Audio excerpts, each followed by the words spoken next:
Assalamualaikum warahmatullahi wabarakatuh. Selamat pagi Sobat Ngobrol. Apa kabar kalian semua? Semoga sehat selalu ya. Kembali lagi di NFV Talk bersama saya Wendy Satria yang akan menemani kalian selama beberapa waktu ke depan. Sobat Ngobrol, hari ini kita akan berbincang-bincang dengan dua orang mahasiswa program RPL Universitas Negeri Surabaya. Nah, pastinya Sobat Ngobrol semuanya pasti sudah tidak sabar ya, kira-kira siapa sih dua orang mahasiswa RPL yang sudah hadir saat ini? Langsung saja, ini dia Bapak Hadi dan Ibu Pungki. Ya, terima kasih. Selamat pagi Sobat Ngobrol. Perkenalkan, saya Hadi Siswanto. Saya dari Bojonegoro yang merupakan salah satu mahasiswa dari program RPL Bojonegoro. Itu perkenalan singkat dari saya. Terima kasih. Ya baik, terima kasih Bapak. Monggo dari Ibu silakan untuk memperkenalkan diri. Nama saya Aditya Pungki, saya dari Desa Ngeratin, Kecamatan Padangan, dari RPL Bojonegoro. Oke, baik. Nah, sebelumnya sedikit gambaran untuk Sobat Ngobrol semuanya. Program RPL atau Rekognisi Pembelajaran Lampau merupakan sebuah program dari Kementerian Desa sebagai upaya peningkatan sumber daya manusia. Melalui RPL Desa, pendidikan nonformal dan informal, serta pengalaman kerja dan pengabdian di desa dapat diakui sebagai capaian pembelajaran dalam bentuk perolehan SKS untuk menempuh pendidikan jenjang sarjana atau pasca sarjana. Semua pendamping desa, kepala desa, perangkat desa, pengelola BUM desa, serta semua pegiat desa hingga level RT RW berkesempatan mengikuti program ini. Nah, itu tadi sedikit gambaran dari saya. Nah, untuk lebih jelasnya kita langsung saja berbincang-bincang dengan Pak Hadi dan Bu Pungki. Nah, menurut Pak Hadi dulu nggih. Ya. Program RPL itu program yang seperti apa atau bagaimana ya, Pak? Jadi begini. Program RPL itu adalah salah satu program yang menjadi canangan atau dicanangkan oleh Bupati Bojonegoro, Ibu Muawanah, yang tujuannya itu adalah untuk meningkatkan kapasitas sumber daya manusia dari para pegiat desa.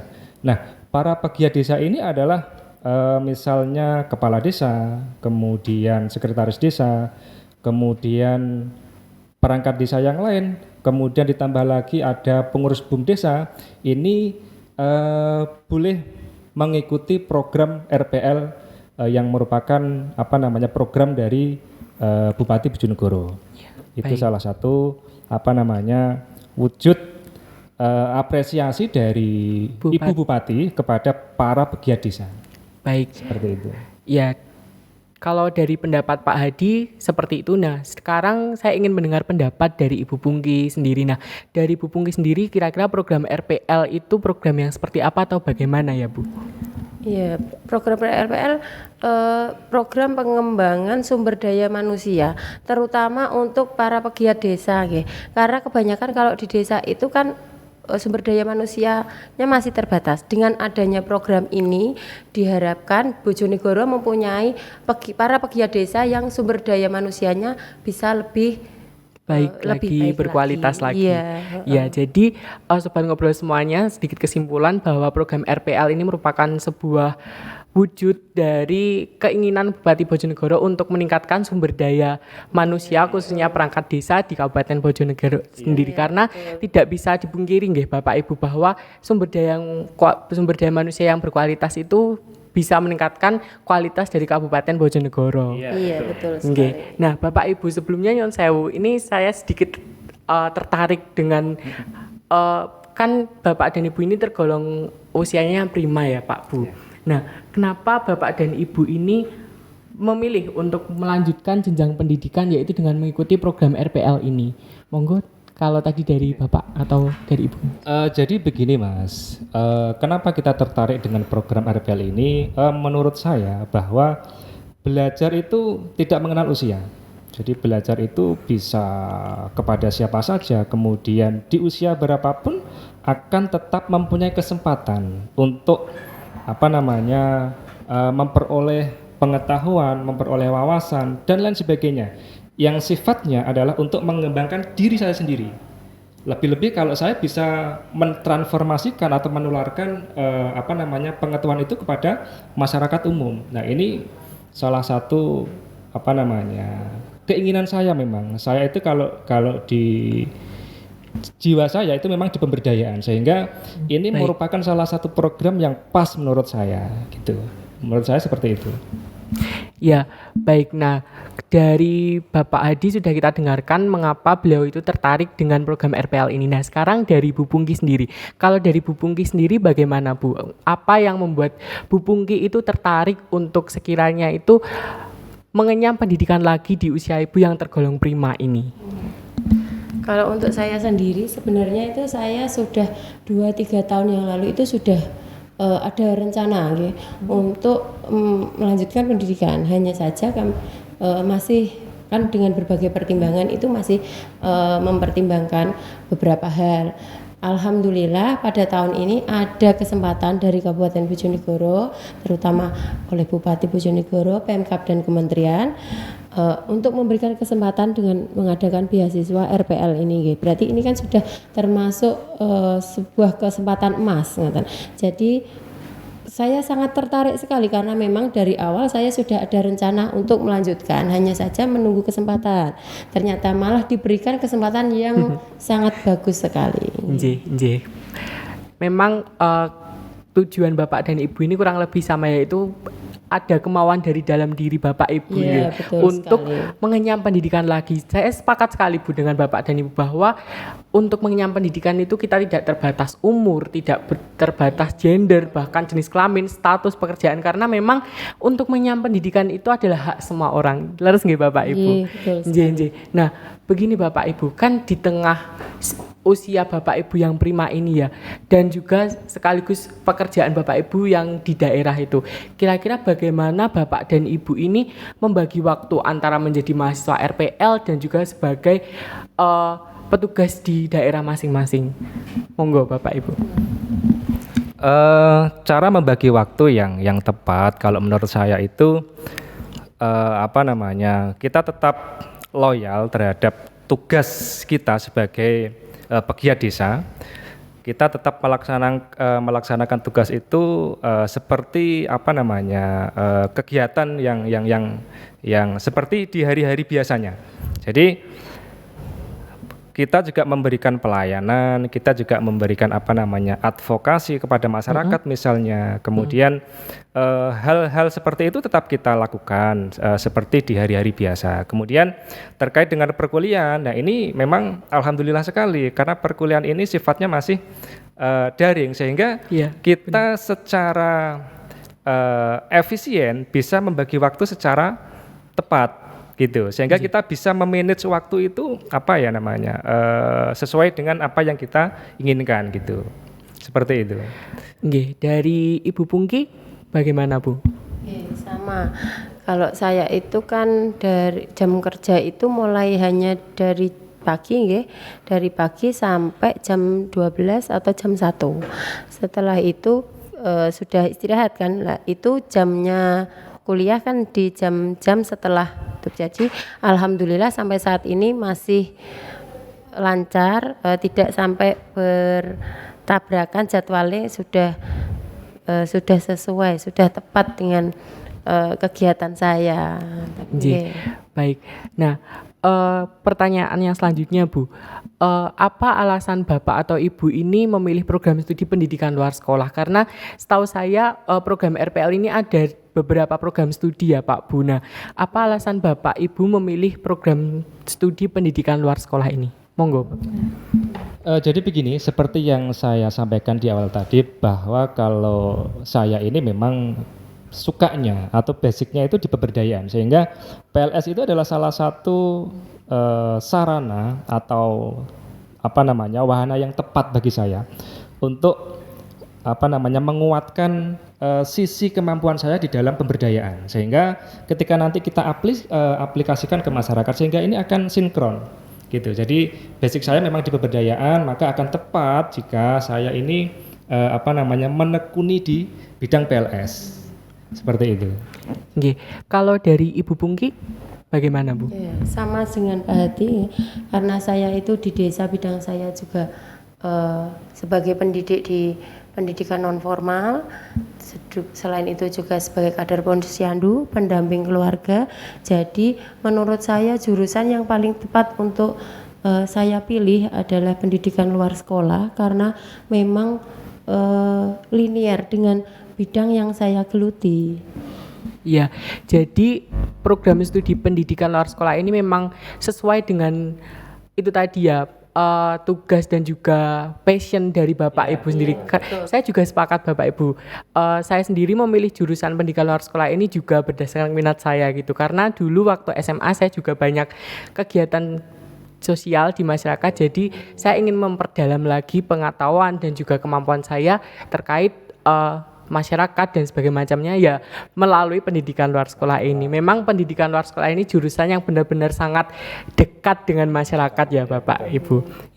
Nah, untuk selanjutnya Bapak Ibu, selama perkuliahan ini yang sudah Bapak Ibu dapatkan atau peroleh itu apa saja Bapak Ibu?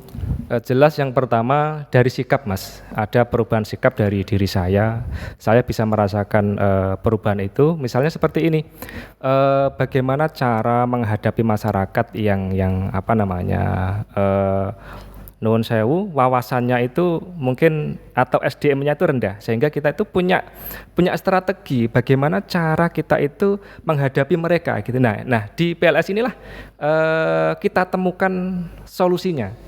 Di PLS inilah kita bisa belajar bagaimana cara menghadapi masyarakat yang secara pola pikir mungkin sulit atau susah untuk diajak apa namanya berkembang. Misalnya seperti itu. Ya, kalau dari Ibu Pungki sendiri bagaimana Ibu? Dari selama yang sudah saya rasakan itu banyak sekali ya pengalaman terus ilmu yang bisa saya terapkan di bidang saya, seperti menghadapi masyarakat secara umum, dan di kegiatan-kegiatan itu sudah ada seperti ini cara saya untuk menghadapi orang yang seperti ini, itu sudah saya dapatkan di PLS ini gitu. Inji, baik Bapak Ibu. Nah untuk selanjutnya Bapak Ibu, selama kurang lebih sudah berapa lama berkuliah itu? 1 semester nih Pak. Ya, berarti 1 semester ya. 1 semester itu adakah mata kuliah yang menjadi perhatian atau menarik menurut Bapak atau Ibu gitu? Kalau saya itu pendidikan sepanjang hayat. Iya. Pak Heri. Ya. Itu. Ya memang. Maaf ya Pak Heri. Bu. Nah, alasannya apa Bu kalau boleh tahu? Mungkin karena pembelajaran mata kuliah sepanjang hayat itu memang sangat menarik atau tidak membosankan, karena memang kita tahu sendiri Pak Heri kalau mengajar itu memang luar biasa sangat keren gitu Bu. Itu sebenarnya gini, kalau jamnya Pak Heri itu kan jam 13.30 gitu Pak. 13.30 sampai dengan itu jam rawan gitu. Jam rawan ngantuk. Setelah kita pagi kita berkegiatan, jam-jam itu kan jam istirahat gitu, kita ngantuk. Tapi Pak Heri itu bisa Pak Heri bisa membawa suasana pembelajaran itu tidak membosankan gitu ya, sehingga kita mengikuti mata kuliah itu sangat bisa enjoy dan enjoy bisa tegang Pak. Iya enjoy Bu. Nah kalau dari Pak Hadi? Kalau dari saya, mata kuliah yang menjadi favorit saya itu adalah PNF, Mas. Jadi pendidikan non formal itu apa ya, sinkron dengan kegiatan atau aktivitas saya sehari-hari. Saya itu kalau di rumah, hobi saya itu sepak bola. Jadi saya sedikit apa namanya punya anak didik atau SSB kalau istilahnya ya. Jadi saya punya program, punya jadwal itu melatih anak didik gitu. Jadi kalau misalnya kenapa saya suka dengan program non formal ya, karena itu sesuai dengan kegiatan saya sehari-hari di rumah Seperti itu. Nggih, Bapak.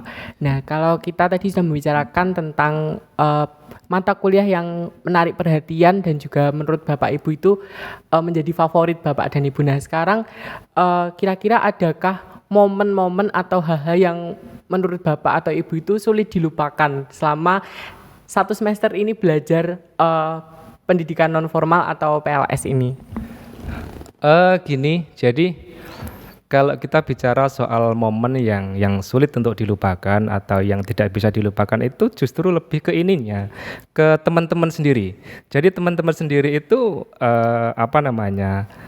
solidaritasnya tinggi, kemudian kekompakannya luar biasa. Kalau ada satu saja dari mereka yang tidak mengikuti perkuliahan atau tidak mengikuti Zoom, maka dari mereka itu langsung menanyakan, kalau bahasa Jawanya ya iki piye kok si A si B nggak masuk, iki piye coba dihubungi dan lain sebagainya. Ini membentuk sebuah karakter yang luar biasa pada diri saya maupun pada diri teman-teman. Nah, itu yang membuat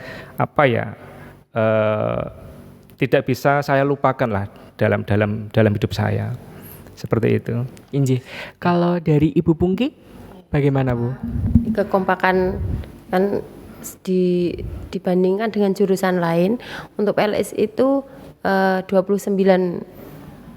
SK mahasiswa 29 mahasiswa Oh, ya. inji. Itu kekompakannya sungguh luar biasa.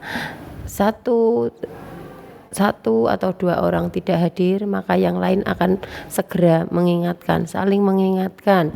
1-2 orang belum mengerjakan tugas, yang lain akan segera mengingatkan. Jadi yang saya sangat berkesan itu adalah kekompakan kami. Nggih. Memang nggih Bapak Ibu, kalau semua orang di sekitar kita itu istilahnya itu juga ikut bersemangat, maka itu juga menularkan semangat ke diri kita nggih Bapak Ibu. Apalagi di tengah usia Bapak Ibu yang prima itu, jadi motivasi itu benar-benar sangat berpengaruh nggih Bapak Ibu untuk mengikuti perkuliahan ini. Nggih. Nah, kami melihat juga Bapak Ibu berita-berita di media sosial Pemkab Bojonegoro itu sangat luar biasa. Nah, yang Pemkab Bojonegoro itu memberikan perhatian kepada para pegiat desa untuk berkesempatan mendapatkan pendidikan dan juga mengembangkan dirinya melalui program RPL ini. Nah, kira-kira kalau boleh Bapak dan Ibu memberikan closing statement untuk Pemkab Bojonegoro sendiri gitu. Ya, terima kasih Mas. Yang pertama saya sampaikan kepada pemerintah Kabupaten Bojonegoro, khususnya kepada Bupati Ibu Ana, sebutan akrabnya atau sebutan familiarnya adalah Bu Ana. Saya ucapkan terima kasih yang sedalam-dalamnya karena telah mencanangkan program RPL ini, sehingga kami sebagai pegiat desa mempunyai kesempatan untuk melanjutkan perkuliahan yang merupakan sebuah cita-cita dari kami sejak lama memang. Jadi terima kasih yang sedalam-dalamnya kepada Ibu Bupati Bojonegoro terkait dengan program RPL ini. Nah, harapannya lagi adalah ketika program RPL ini akan dilanjutkan ke S2, maka terima kasih yang tak terhingga kami sampaikan kepada Pemkab Bojonegoro maupun kepada Ibu Bupati Bojonegoro, yaitu Ibu Ana. Nggih. Kalau dari Ibu Pungki bagaimana, Bu? Saya juga akan mengucapkan terima kasih yang sebesar-besarnya, terutama untuk Bupati Bojonegoro, Bu Ana, atau biasanya Bu E, Mas. Kalau di kalau di desa itu Bu E. Nah, terima kasih, semoga terima kasih yang sebesar-besarnya atas kesempatan yang sudah diberikan kepada kami para masyarakat pegiat desa. Semoga untuk tahun-tahun selanjutnya program ini akan terus berlanjut, karena masih banyak para pegiat desa yang belum belum melanjutkan pendidikannya. Masih banyak sumber daya manusia yang perlu untuk ditingkatkan lagi. Nggih, Bapak Ibu. tidak terasa ya Bapak Ibu, ini sudah kita Iya. beberapa menit berbincang-bincang mulai dari mengenalkan program RPL ke sobat ngobrol semuanya, kemudian kita juga menyampaikan harapan dan juga cita-cita kita terkait kedepannya itu seperti apa. Baik, saya ucapkan terima kasih kepada Pak Hadi dan Bu Pungki sudah hadir di NFV Talks, dan jangan lupa untuk sobat ngobrol semuanya terus pantau konten-konten kita selanjutnya. Jangan lupa subscribe akun Instagram jurusan PLS Unesa dan juga akun YouTube. Sekian untuk NFV Talks hari ini. Saya Wendy Satria mohon undur diri. Wassalamualaikum warahmatullahi wabarakatuh.